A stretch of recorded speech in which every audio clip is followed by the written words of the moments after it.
30 तारीख को आपकी परीक्षा है हिंदी की, तो तब तक हम अब नया कुछ नहीं शुरू करेंगे, हम पुनरावृत्ति करेंगे अब सभी वीडियो में। देखिए, जो आपके पाठ्यक्रम में आने वाला है इस बार परीक्षा में, पहली कविता कौन सी है? जयशंकर प्रसाद। उनकी जयशंकर प्रसाद कवि हैं, इनकी 2 कविताएं हैं, देवसेना का गीत और कार्नेलिया का गीत। देवसेना का गीत किस में से लिया गया है? स्कंदगुप्त नाटक से लिया गया है।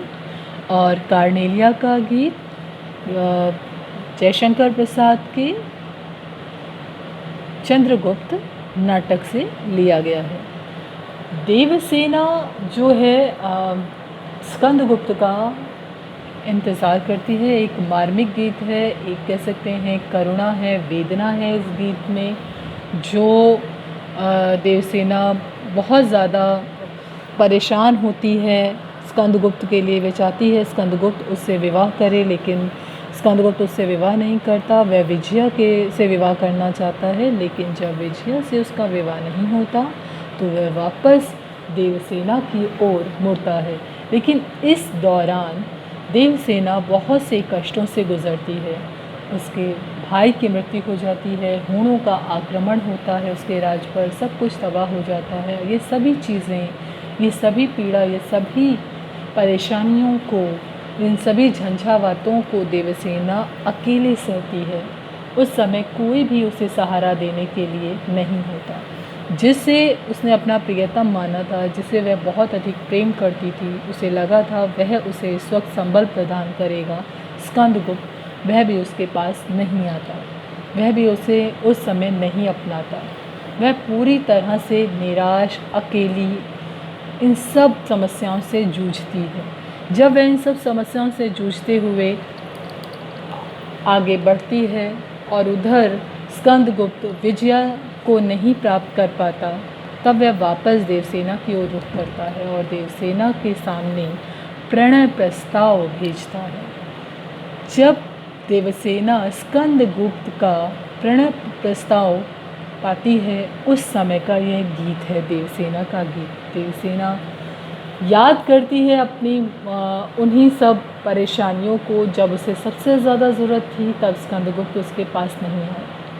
वह एक बार को उसका मन होता भी है कि वह स्कंदगुप्त के पास चले जाए, लेकिन उसे लगता है उम्र के इस पड़ाव पर आकर जो वो उसने एक अपनी स्वाभिमान का एक खजाना जो उसने एकत्र किया, अकेले रहते हुए पूरा हर परेशानियों को उसने झेला, आज स्कंदगुप्त के पास जाकर वह सभी चीज़ें रिक्त हो जाएंगी। वह सभी जो एक कह सकते हैं उसने एक अपने आप को दृढ़ता जो प्रदान की है, वह व्यर्थ चली जाएगी। इसलिए वह स्कंदगुप्त के प्रस्ताव को स्वीकार नहीं करती।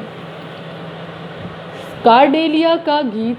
कार्नेलिया सेलुकस की बेटी है। सेलुकस सिकंदर का सेनापति है। सिकंदर तो चला गया था, लेकिन उसका जो सेनापति है वह भारत में ही रह गया था, और उसकी बेटी कार्नेलिया चंद्रगुप्त के शासन के दौरान भारत में है, और वह भारत की अनुपम सौंदर्य पर मुग्ध है। वह यहाँ की सुषमा, प्राकृतिक वातावरण, यहाँ के गौरवान्वित अतीत और लोगों के अपनत्व को देखकर भाव विभोर हो जाती है, और उसके मुख से जयशंकर प्रसाद जी ने एक गीत जो गीत गवाया है वह है अरुण यमधुमय देश है हमारा।